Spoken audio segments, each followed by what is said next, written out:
Good morning. Good morning. How you doing today? Listen. It's pretty outside. It's got a little cloudiness, but I see the sun trying to peek through. That's how we have to look at our lives. Are we going to peek through? Are we going to get over what's going on? Yes, we will. Is it temporary? Yes, it is. Yes, it absolutely is. On this morning, which is, already this is hump day. And hump day means that we're halfway through the week.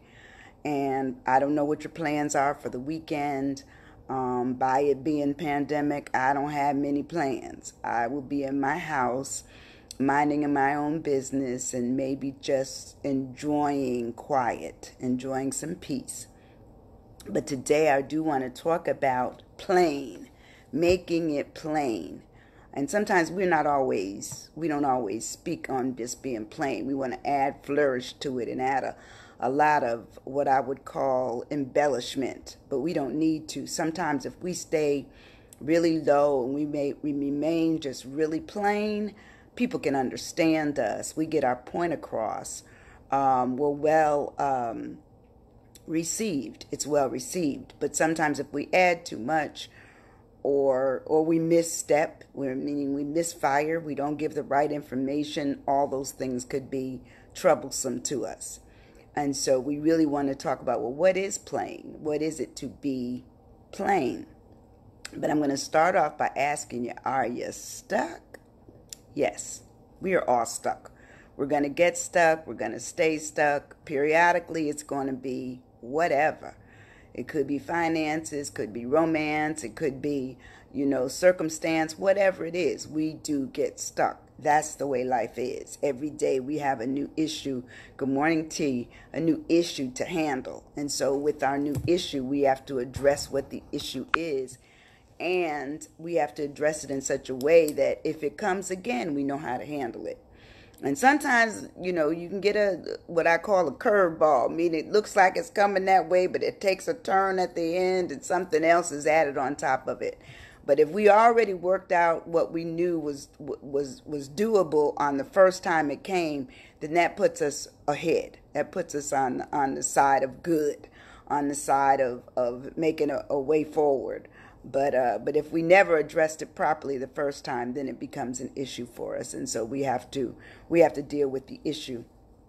So today I wanted to start off with just knowing all the things that are going on in this country, just in terms of acceptance, and this country is a multi-raced country. It's a multi-ethnic country. So therefore, we need to look at inclusion instead of exclusion, of being a part of instead of it being that the circle is closed.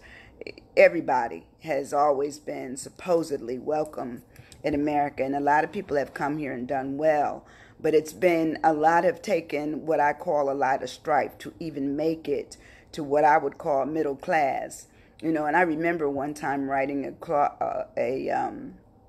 poem. I have to find that poem, but it talks about, at the bottom, it had all these things about all the things that I had done and had seen other people do just like me, coming up from, not quite poverty, but certainly, a lot of people in the family, and therefore needing to make a way out of no way, and what we did with all of that. And I remember the poem said, at the end, the byline was, but I'm barely middle class. And meaning that I really wasn't in it. I really wasn't in the middle of what I felt middle class should be, but I was still trying to make it there. I was still trying to make it towards what I expected and what everything had told me that it should be, even though it wasn't. So that's what this is this morning, is we're looking at some things that could be, but because we don't always make ourselves so plain, we end up being above or beyond or outside where we really want to be. So I took a couple of stanzas out of Langston Hughes's poem, Let America Be America. And it is by Langston Hughes.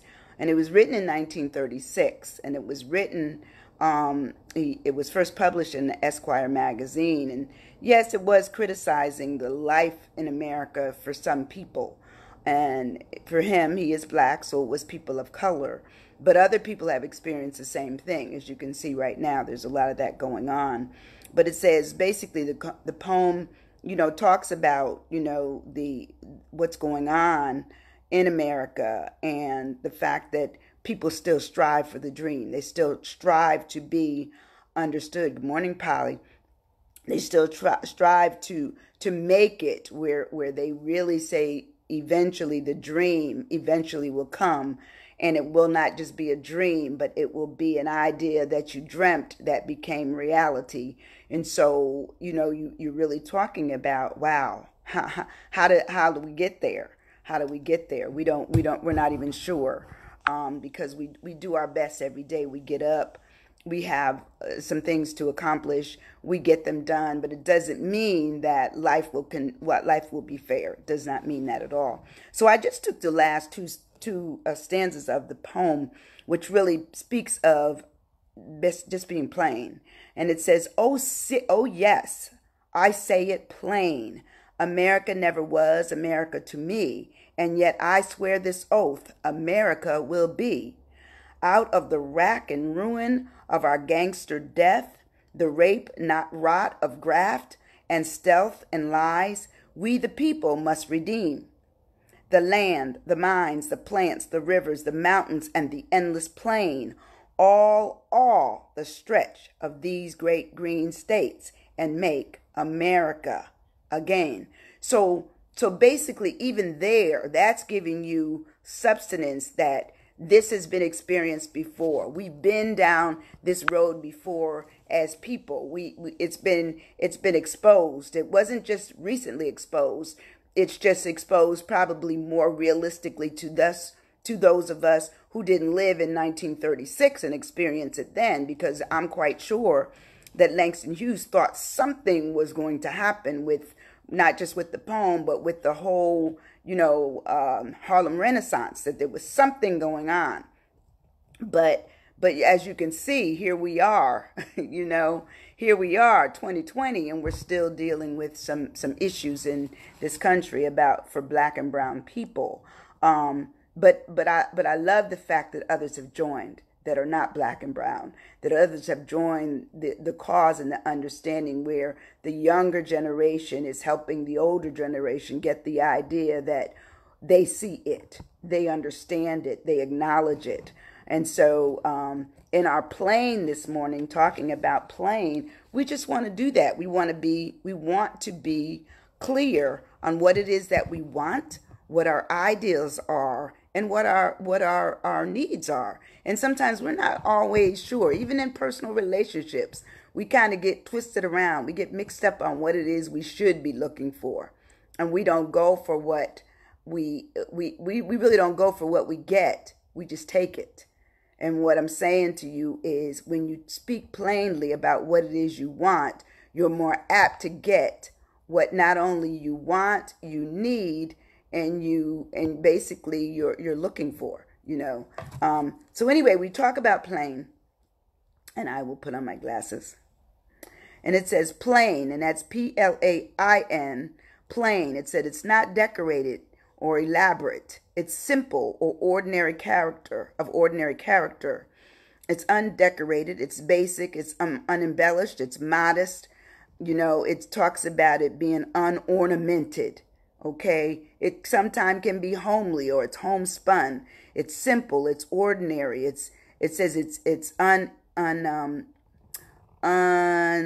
unsophisticated. I written my words funny. So it's unsophisticated. So all those things talk about what plain is.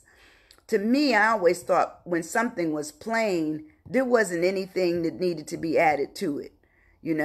Like, you can't give me a piece of bread and it have too much on it. If it's too much on it, then I don't want it. I like plain bread. It's terrible, but that's how I eat it. And then it has to be toasted well. But that's how I eat my bread. Where other people, they have to have, mayonnaise and mustard and, all these, these different kind of condiments, and they make it to their liking. And that's what we have to do. We have to make things to our liking, but sometimes don't have it with so much fluff that you lose track of the bread. You lose track of what's at the bottom. You lose track of your core if you're constantly being too flourishing on what it is you're requesting or what it is you're trying to explain to people. And so I say, when you're explaining anything to people, first you need to be learned on it. You need to know what you're talking about. Second thing, you need to make it extremely clear. You need to put light on it, illuminate it just for you. It's not for them. It's them if they understand it, but you need to at least know what you're talking about. And then, of course, you have to say if it's your dream, it's your idea. You have to know the difference, because sometimes we dream a lot of things and people don't believe us. But the dream comes through when it becomes your reality. So that's when people can be turned from saying, oh, they were dreaming that, but they dreamed it outright, because I see it. I see it now.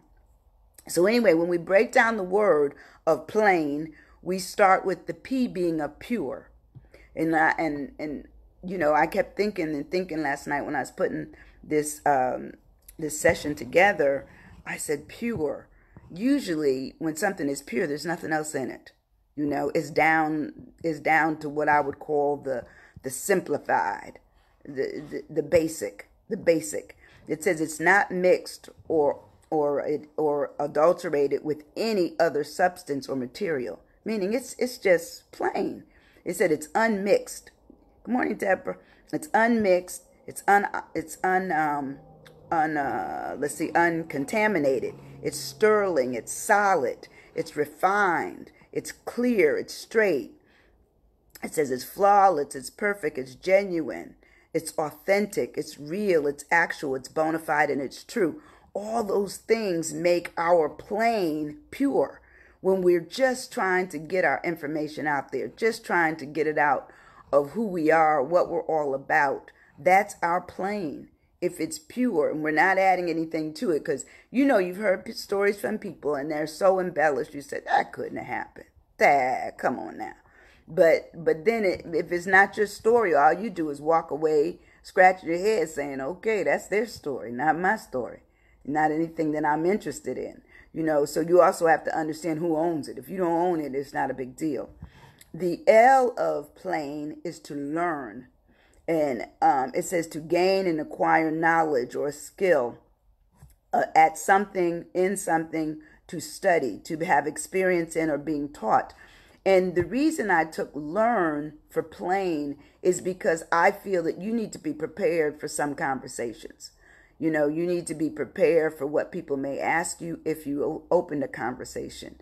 You need to be prepared for what information you're putting out there. What have you learned about it? What has your experience been? What has your research been? Because sometimes we do have to go back to researching. Researching, to me, gives you support as to what your beliefs are, or what information you're looking for kind of anchors what it is you think or believe. So it really talks about how clear it is, how clear you can get information out to others because you know it. You know what you're talking about. And I tell you, every time I come before you every morning, I try to go into what I would call my little study mode. What do I want to talk about? And what areas am I looking at? And when I'm looking at something like the word plain, I want to make sure that I make it plain to you when I'm talking with you. And then I'm going to make sure that what the information I'm giving you is pure as I can give it to you. It may have one or two words here you didn't know before, but or one or two meanings that you didn't know before. But to me, that's also my teaching, my area of specializations. And then it talks about what I'm learning. What I've learned is I'm passing it on. I think if we really do our truth is that we make it plain. We make ourselves to be clear. We make ourselves to be understood as best we can, because we don't know the capability or the interests of others. We do not know them. We may want to say we know them, but people may just be turned off that day. They may not be interested in learning anything or interested in knowing anything about themselves. The A in plain is for assignment. And once again, I don't know how I came up with assignment, but it says it's the, it's the attribution of someone or something as belonging, meaning it's been assigned. You don't know why you were given this to do, why you had this interest in this, but you do. And so therefore you've assigned it to yourself. You've assigned it to you being, as best a little expert as you want to be. And so it looks at the allocation of information. Good morning, Jean. It looks at the allotment of information, the issuance of information.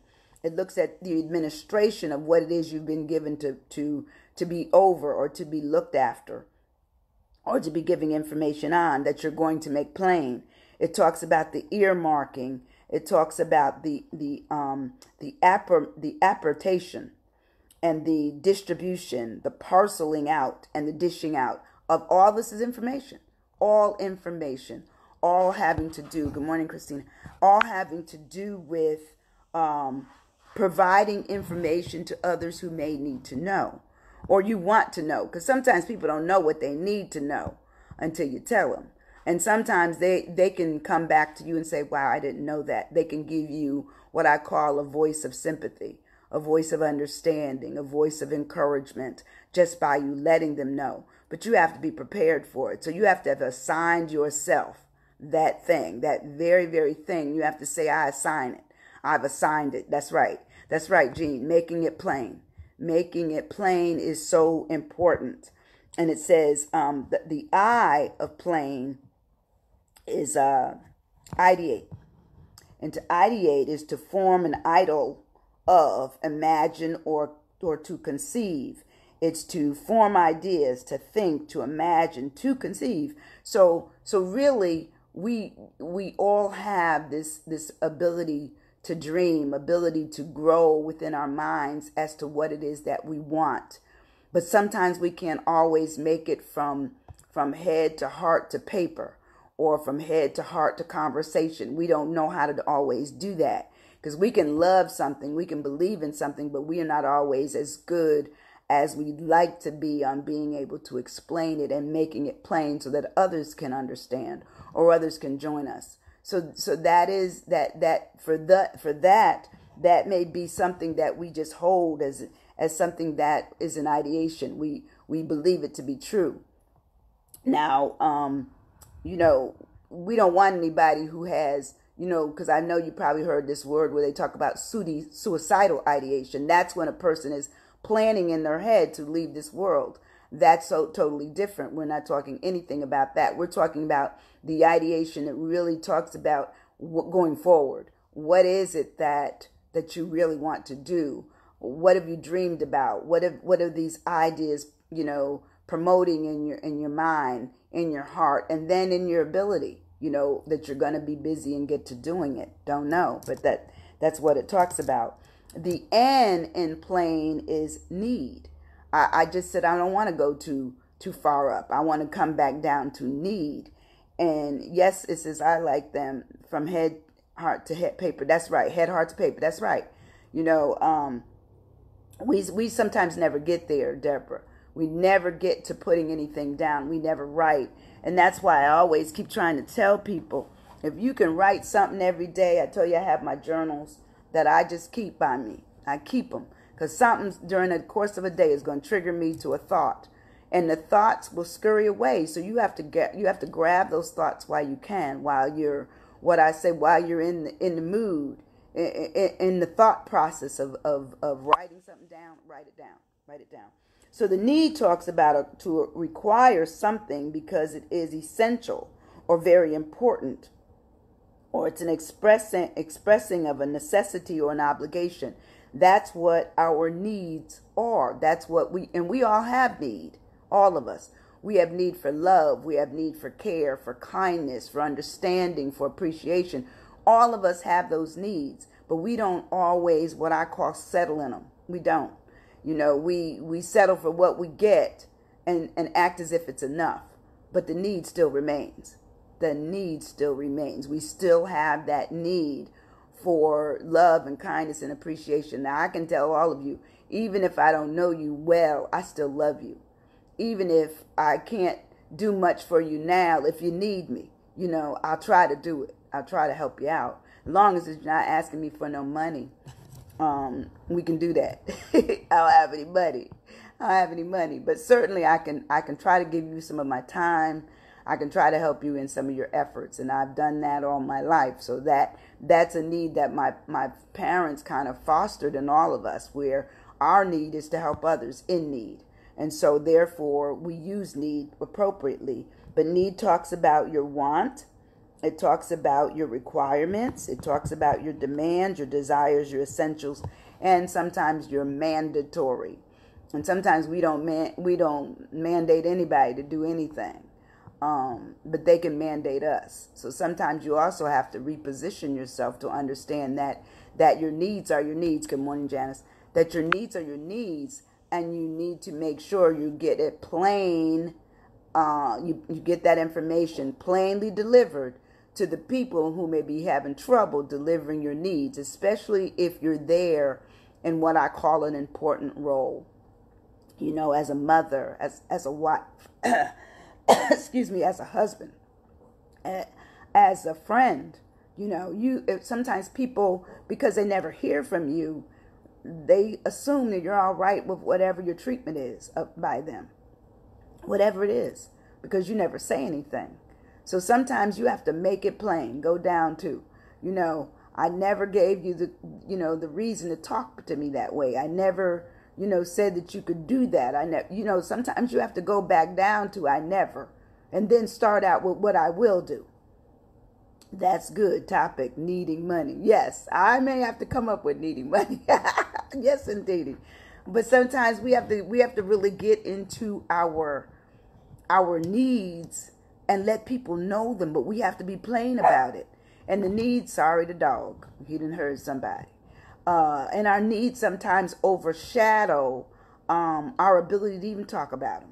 We just get choked up. We get to the point where they say, well, I can't let them know that I have this need. I can't let them know that I've been through this. I can't let them know that someone has hurt me, because I can't handle what repercussions may come off of that. So sometimes you do have to weigh things out, but you have to also make things plain so that people know how it is that you want to go forward. How you're pure is you're pure and simple. Polly, it says, good morning, very good. Okay, have a blessed day. I think I will. I'm going to try that. Good morning, Maurice. Good morning, Polly. Our plain has to be so plain that we make it pure to people who need to know. We tell them that we are really learning, that we are learning, that we are learning a good thing, and that we're also giving them information, bring them in on camera. Oh, I don't know how to do that, Maurice. I can't do that yet. You have to give me a side call. We'll sidebar that one. But give me that, because I haven't learned that one yet. You have to tell me how to do it. But anyway, we want to talk about, if we've learned something well, then we can teach it. If we've learned who we really are, then we should be able to explain it. If we're having difficulty explaining, doing it in a mirror with just you in the mirror, saying, you know what, I got something to tell you today, and here's what I got to tell you, and if you know their personality, don't tell them in a way that's confronting. You don't want to confront people if you're taking a position that was different from what they seen you in. Because sometimes when we want to rise up, people want to make sure they pull us back down. When we find our voice, people want to say, get silent, shut up, go over there, sit down. That's what they do to us. So sometimes you have to let people know what I call a preference statement that says, you know what, I'm going forward with a new change. Here's the change. I'm not going to listen to that stuff anymore. I don't want to be bothered with it.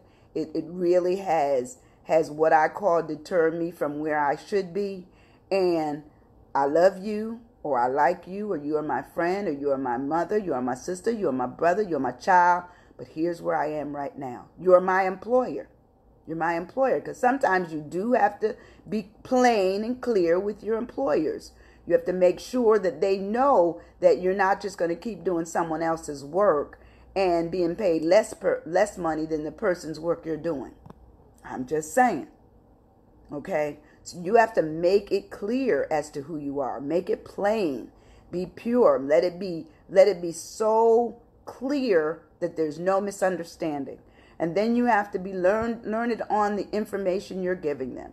You know, especially now, if you know you're getting ready to tell what I call a tale of woe, you need to make sure you've wound the woe up so that you know what days did they do this, what time did they do this, what have you done for them that they never completed, You have to have your stuff in order. That would be your learning curve. And then the assignment is that you have it to do. You realize that no one's ever going to do anything for you if you never tell them that, one, you know that it needs to be done, and two, that you can't expect them to do it, that you need to do it. They're never just gonna jump in support of you, especially if they don't know. And a lot of times people that are quiet, people that will laugh but never say anything, it almost gives a sense of agreement. Oh yeah, she agrees with me. He agrees with me. Therefore, it's okay. Then you talk about the idea of it. Having a good idea, it's your idea. Hold on to your own idea. But when you come out with it, make sure it's plain and understood.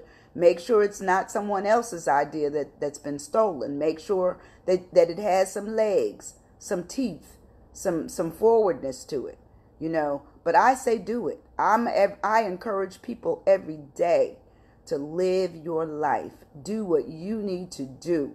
And come up, if you've dreamed it, put the dream to the heart and the heart down on paper. Make it work for you. Make it work for you.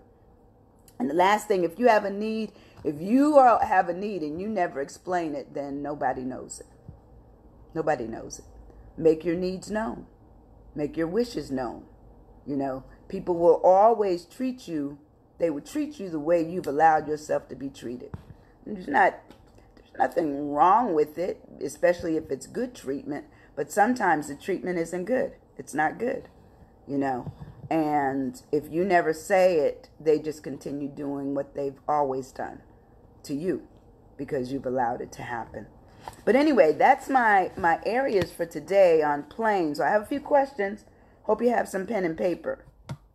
And this is all about being clear. It's all about being plain. And it's about putting your own thoughts on paper and making it work for you. So the first question is, do you make yourself clear when talking with others? Do you make yourself clear? You know, do you? Do you make it plain? Sometimes we don't, and so people get really mixed up. That's right, T. You do have to speak up on your own behalf. No one is going to speak up for you. And if they do, there's probably something in it for them. You know, I mean, I found that to be true. Maybe not, because sometimes you'll find people that are just supportive. They just want to see you come out of this space you're in. They want to see you move forward. Question number 2, do you keep your thoughts and discussions pure, simple, true, real, actual, genuine, straight, and clear? And a lot of times we don't. We get mixed up when we start trying to really have our thoughts and then speak on our thoughts in our discussions. In fact, some of us can never come out with a discussion. We never can, because the other people that we might be with are more dominant. And so we become retractive. We move back. And so people don't ever know. You know, that's why I say that if you all ever did the multiple intelligences that I speak about, and it's wonderful, because it not only tells you what careers are good for you, but it also gives you some insight on the kind of person that you are and what are your strong areas. You know, and if speaking isn't, that's okay. There's other ways that you can deal with it. You could write it down. You don't have to speak it. Write it. Eventually, somebody can read it, and therefore your information is out there. The third question, how do you use what you've learned to keep things plain and simple? How do you use what you've learned to keep things plain, P-L-A-I-N, and simple? And once again, we're talking about using what you know. You know, some of the best trainers I've ever been trained under and by are people that I could always look up to because they knew the subject. And if you have somebody that knows the subject more than you, that's the person that could teach. But also, if you get to the point where you can speak openly, candidly, honestly, purely with somebody else, then guess what? You've moved up to the level of teacher. You moved up. But you always have to find a new, what I call a new ring. You know, once you've conquered certain information, then you want to move up to adding more information to the information you already have. And to me, that makes you more an experienced learner. You can always add to what you already know. The fourth question, how do you assign your discussions? Do you mix things up with stories, or do you actually come together with all the information you need to and actually carry out the conversation? Sometimes we don't do it. Look, I have to put on my glasses. Depend on the conversations. People discuss truths when talking about someone else and not always about themselves. You better say that, Maurice. Absolutely. Absolutely. Yes, they do. People are honest about others of what they've seen, and they may not even know all the information, because sometimes they go by what they see and not even what they hear. Sometimes people will make up a story. They would make it up. They would just make it up. But anyway, that is so good and so true. And number 5 says, the question is, what subject can make you easily ideate and you present what you feel, what you want, and what you need plainly? What subject makes you easily ideate? Meaning you can go all into the dream and the concept and the core and the 1, 2, 3, 4. Can you do that with anything? I can. Sometimes I'll wake up and I got an idea and I'll write it down, and then the next morning I'll get up and start working on it. That's how I work. But that's me. But have you ever done it? And what area was it in? Was it something personal? Was it something about, a relationship? Was it something about, a class that you're taking or a project that you've been given and assigned to do? What is it? And the last question is, what do you need to address in terms of your situation, your concerns, that you need to just go with somebody plainly on? I'm coming to you because I feel that you and I can talk about this subject. I feel it, and I have to. That's my need, that we get over this hurdle. I feel it's a hurdle. I feel it's holding us back. I feel it's severing a relationship. It's causing me strife. Because sometimes you have to speak from the me. You can't speak from them because they may not see it. They may not have acknowledged it. And sometimes that's the only way people will know is if you tell them. So what are you going to tell them? Well, you got to tell them what you know. You got to tell them what you believe. And you got to tell what I call certainly your truth. That's how you get through all of that. All of that. Everything is plain.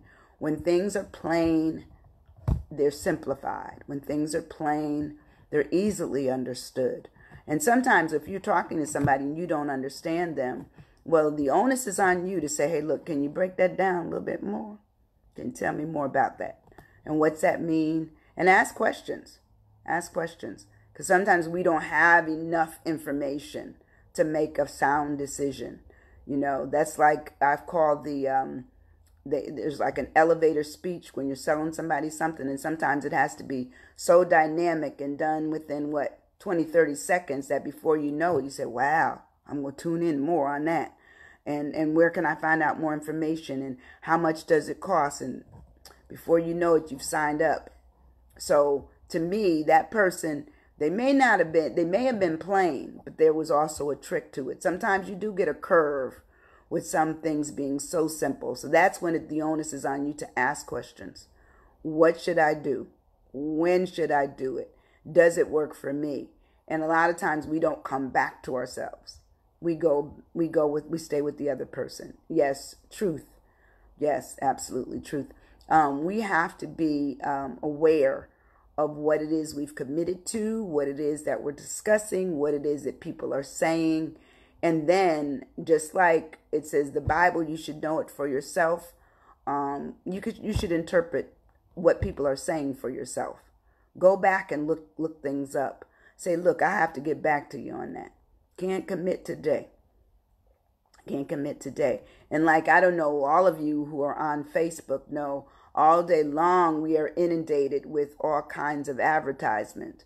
Well, you know, the Facebook is free for those of us who are just interested in keeping track of our family, our friends, and other things, you know. But, you know, it might be entertainment as well. However, Facebook also has a purpose of making you in a position of being accessible to those who are selling things, you know, be whatever it is, you know, from you know, jewelry to, you know, scarves to you know, I think I saw the other day a car commercial, you know. Okay, so it doesn't matter, you know. It's a capitalist platform. So even though we're in there on the basic form of being basic and plain, of connecting with our friends, there's still an ultimate platform that comes about. And that is the platform of commerce. They're just also selling us stuff. And so some of us fall in, some of us don't. Some of us can just whiz by it and never ever look at it. But I've been intrigued with a few things. I have.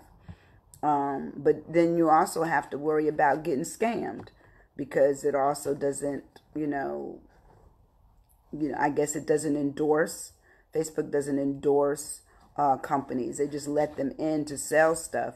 But I will give you, for instance, my niece, my niece in New York, thought she was buying, you know, a certain dog that was very expensive and supposedly had AKA papers and the whole 9 yards. Well, you know, that didn't happen. They rushed her into getting the money. They rushed her into all the things that followed up from that. And what I learned from it is to be more cautious about what we see online, because we also have to find out, you know, even though it may be reading plain, there may be no truth to it. And so we have to even go further in and find out more about the companies or the people who are selling some of the stuff to us. And certainly we need to look at that and make it our business to be fact finders, you know.